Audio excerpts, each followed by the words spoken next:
Around the Department of Defense this week.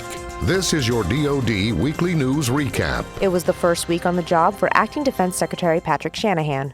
In a statement to the Defense Department, he committed to remaining focused on safeguarding our nation alongside leaders in the Pentagon. He said the department continues to be one of our nation's bedrock institutions, and its strength lies in the men and women who volunteer to serve our country and protect our freedoms. Shanahan was the Deputy Defense Secretary and was appointed by President Trump as Acting Defense Secretary December 23rd.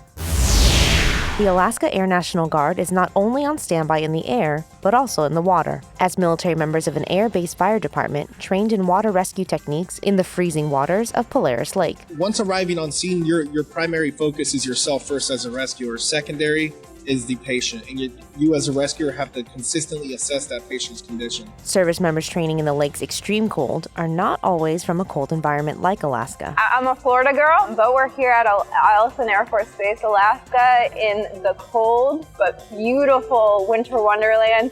Got to do a great exercise with active duty. It was an awesome experience. But what about that freezing water?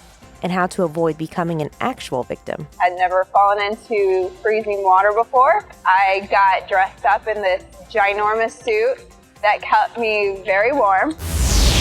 The U.S. Coast Guard came to the aid of a 308-foot Chinese-flagged commercial fishing carrier after it ran aground on an uninhabited coral reef near the Marshall Islands in the Pacific Ocean.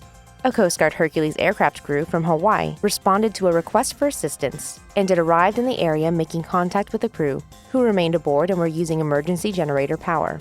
The Coast Guard helped coordinate the rescue of the ship's 24 crew members.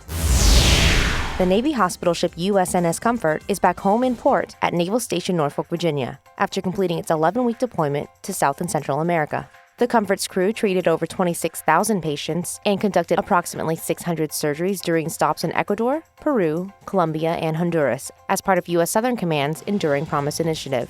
This is the sixth time the hospital ship has provided medical assistance in the region, treating nearly 390,000 people in 18 nations in the Caribbean, Central America, and South America over the past 10 years.